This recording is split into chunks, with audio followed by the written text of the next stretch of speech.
नमस्कार साथियों, जय श्री कृष्णा।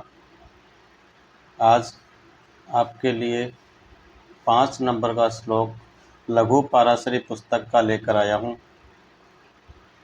बहुत ही खुशी की बात है, 4 श्लोक पूरे जो कि लघु पाराशरी पुस्तक के ज्ञान के बारे में, ज्ञानवर्धक किस प्रकार की पुस्तक है, किस प्रकार से इसमें निर्णय लिए जाते हैं, उसके बारे में था। संज्ञा अध्याय।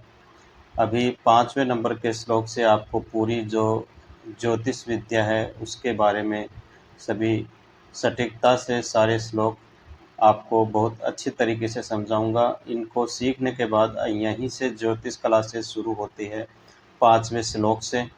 तो ध्यान से बिल्कुल दोस्तों कॉपी पेन लेकर बिल्कुल एकाग्रचित्त होकर भगवान का स्मरण कर कर आप सीखिएगा, क्योंकि आगे 5 नंबर से लेके 42 नंबर तक जो श्लोक हैं वो बिल्कुल इम्पोर्टेंट श्लोक होने वाले हैं। बिल्कुल प्रैक्टिकल आपको मैं समझाऊंगा किस प्रकार से श्लोक में कहा गया है, एक एक शब्द का हिंदी अर्थ, और साथ में आपको प्रैक्टिकली श्लोक में क्या कहा गया है ग्रहों के बारे में, वो आपको प्रैक्टिकल कुंडली बनाकर मैं आपको दिखाऊंगा और साथ में आपको प्रेडिक्शन करके दिखाऊंगा किस तरह से इस श्लोक में क्या कहा गया है।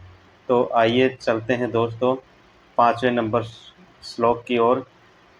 इसमें लिखा गया है, पश्यन्ति सप्तमं सर्वे शनि जीव कुजा पुनः विशेषतश्च त्रिदश त्रिकोण चतुष्टयमान। मैंने आपको श्लोक के एक एक टुकड़े कर कर बताए हैं। शब्द पूरा लंबा है, जैसे त्रिदश त्रिकोण चतुष्टयमान ये एक शब्द है, लेकिन जिस प्रकार से इसका अर्थ निकलता है उसी प्रकार से मैं आपको बता रहा हूँ। पहली लाइन जो लिखी है उसमें लिखा है पश्यन्ति। पश्यन्ति का मतलब होता है देखना, देखते हैं।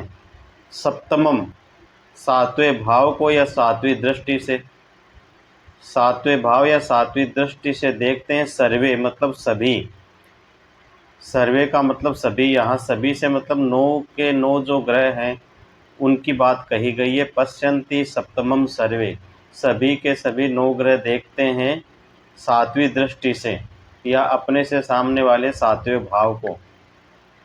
इसका अर्थ ये होता है, आगे लिखा है शनि जीव पूजा पुनः। पुनः का मतलब फिर से। पहली बात पूरी हो गई कि सभी ग्रह 7वीं दृष्टि से देखते हैं। दूसरा इसमें लिखा है शनि जीव पूजा पुनः। पुनः का मतलब फिर से। शनि का मतलब शनि ग्रह, जीव का मतलब गुरु जो ग्रह है उसका एक नाम जीव भी होता है। जीव का मतलब होता है गुरु, और कुजा मंगल ग्रह को बोलते हैं कुजा।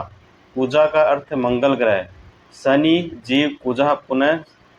शनि जीव का मतलब गुरु, कुजा मतलब मंगल। शनि गुरु मंगल पुनः फिर से देखते हैं।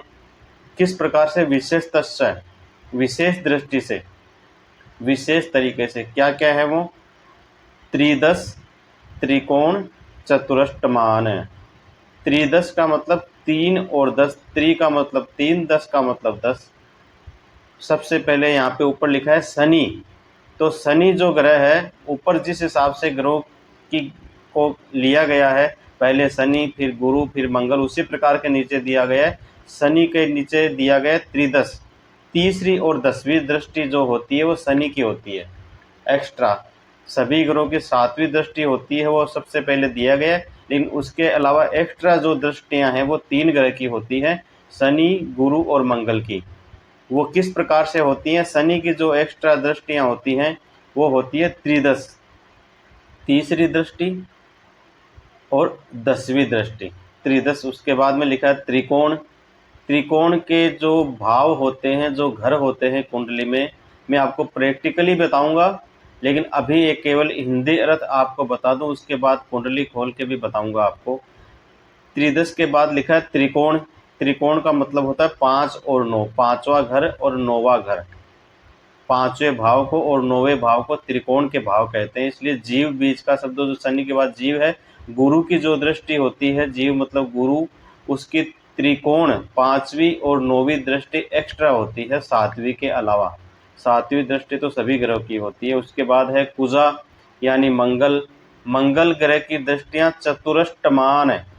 चतुरष्टमान का मतलब है, चतुर का मतलब 4, चौथी दृष्टि अष्टमान, इसमें 2 शब्द का संधि विच्छेद किया गया है।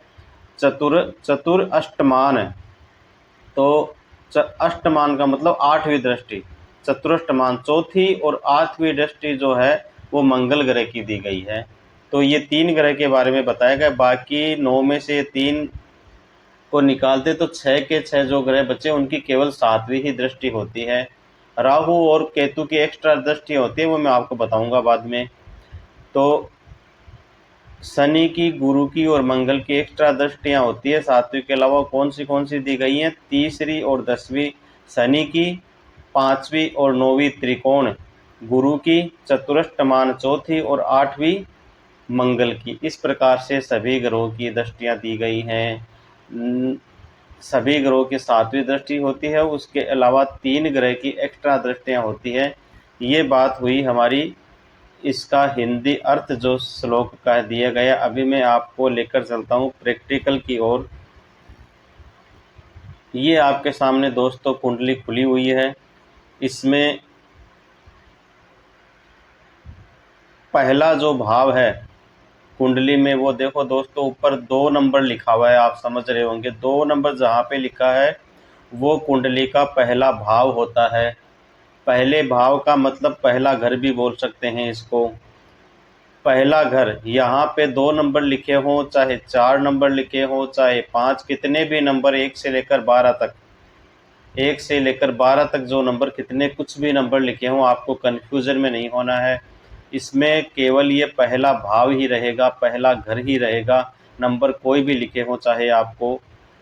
यह सबसे बड़ी बात यही है इसमें। यहीं पे आके सबसे ज़्यादा लोग कन्फ्यूज़न में आते हैं कि जहाँ पे नंबर जो लिखा हुआ है उसी को भाव समझ लेते हैं। 5 नंबर लिखे हुए हैं तो समझते यही 5वां घर है, यही 5वां भाव है, लेकिन वो सही नहीं है दोस्तों। नंबर कोई भी हो चाहे, लेकिन ये जो 2 नंबर लिखे हैं ये पहला घर ही हमेशा रहेगा। किसी भी कंडीशन में इसको पहला भाव ही बोलेंगे। एक ही बात है, पहला भाव कह दो, पहला घर कह दो, और लगन भी इसी को कहते हैं दोस्तों। इस पहले घर को ही लगन कहते हैं। तो अभी मैं बात कर रहा हूँ दृष्टियों की। इसमें आगे श्लोक में सारी बातें बताई जाएंगी, लेकिन आपको थोड़ा सा हल्का सा समझाने के लिए मैंने आपको बताया है। तो पहला भाव ये हुआ दोस्तों। इसके बाद जो 3 नंबर लिखा है, इसलिए इसमें कंटिन्यू घड़ी से उल्टा चलता है। घड़ी 2 से 1 की तरफ घूमती है, लेकिन ये कुंडली जो है, सेकंड नंबर जो भाव होता है, 2 नंबर लिखा हो पहला घर, 3 नंबर लिखा हो दूसरा घर, क्लॉक से उल्टा चलता है बिल्कुल। फिर तीसरा, फिर चौथा, फिर 5वां, इस प्रकार से इसमें घर चलते हैं। अभी मैं दृष्टियों की बात करूंगा कि सबसे पहले ये जो सभी ग्रह हैं, जैसे इसमें शुक्र ग्रह लिखा है 11 नंबर पे, लेकिन ये घर जो है वो 10वां घर है। इसको 10वां भाव कह दो, 10वां घर कह दो। यहाँ पे शुक्र ग्रह बैठा है। अब शुक्र ग्रह की मैंने बताया कि सभी ग्रहों की 7वीं दृष्टि होती है, तो शुक्र ग्रह की केवल 7वीं ही दृष्टि है, इसके अलावा एक्स्ट्रा दृष्टि नहीं है। क्योंकि एक्स्ट्रा दृष्टियाँ तो केवल 3 ग्रहों के पास हैं, शनि, मंगल और गुरु।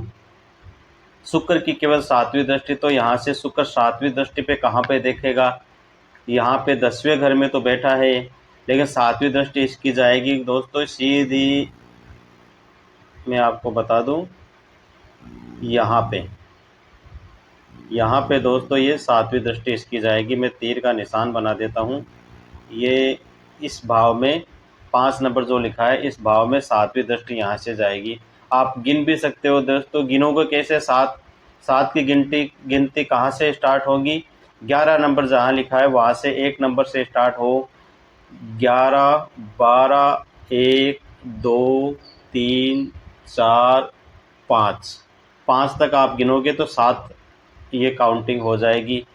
जहाँ पे ग्रह बैठे हैं वहीं से गिनती स्टार्ट होगी। 11 नंबर जहाँ पे लिखा है वहाँ पे उंगली रखिए, 1 नंबर बोलिए। 12 नंबर जहाँ पे लिखा है वहाँ पे उंगली रखिए, 2 नंबर बोलिए। ऐसे 7 तक आप गिनोगे तो 5 नंबर जहाँ पे लिखा है वहाँ तक 7 गिनती आपकी पूरी हो जाएगी। तो सीधी दृष्टि शुक्र ग्रह की यहाँ पे 5वें नंबर में आएगी। तो मतलब ये भाव है चौथा। नंबर कोई भी लिखो, हमेशा चौथा ही भाव रहेगा। यहाँ पे शुक्र की दृष्टि आ गई, शुक्र की और कोई दृष्टि होती नहीं दोस्तों। अभी इसी प्रकार से बुध ग्रह की 7वीं दृष्टि कहाँ पे होगी कि बुध की भी केवल 7 दृष्टियाँ होती है।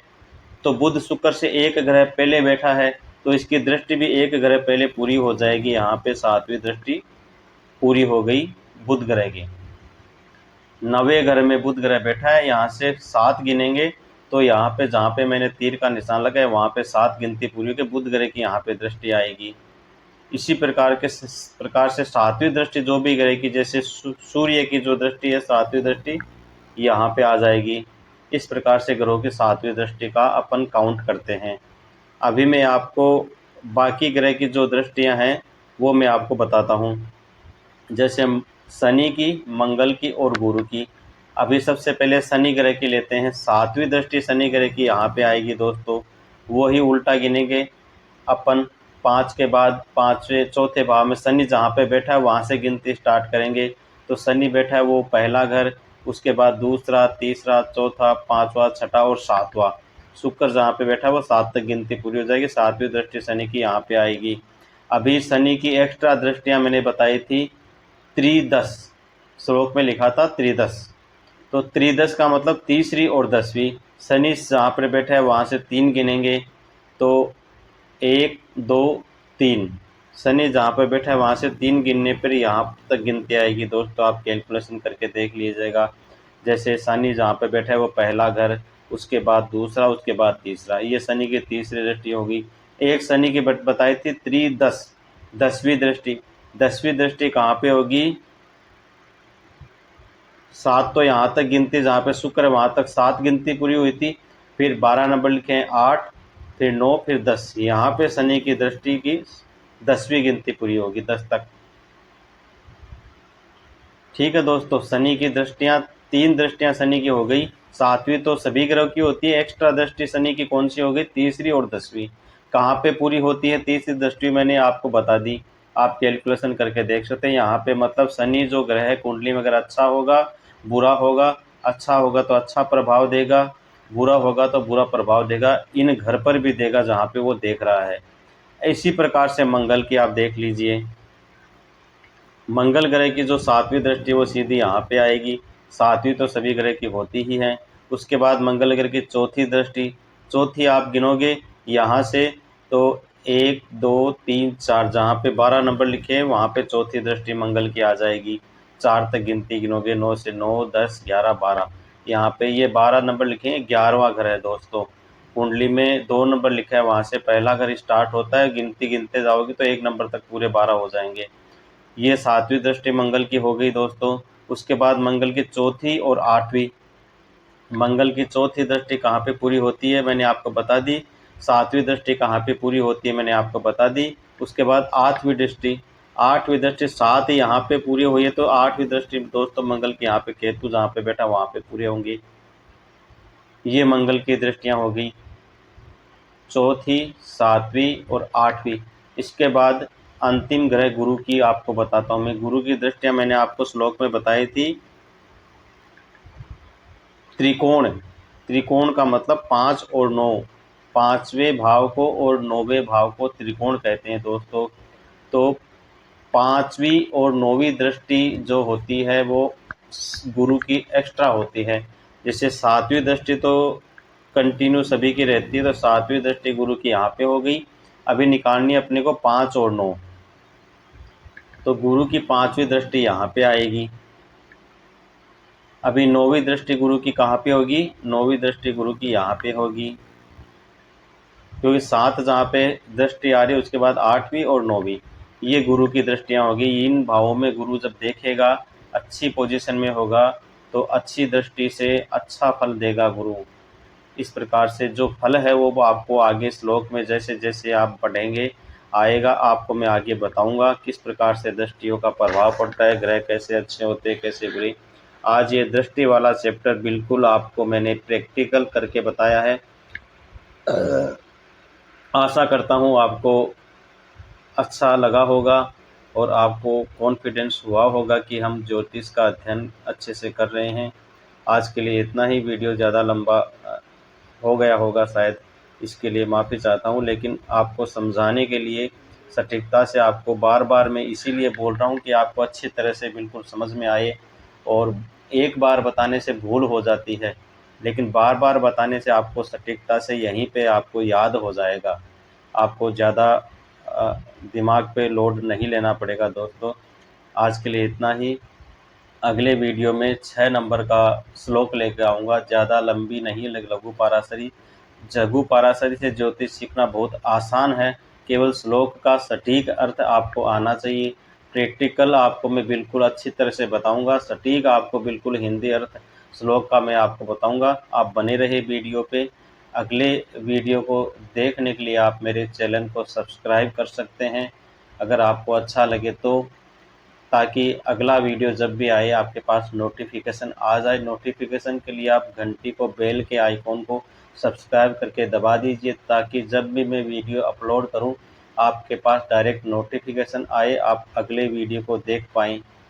जय श्री कृष्णा दोस्तों, राधे राधे। आपका दिन मंगलमय हो।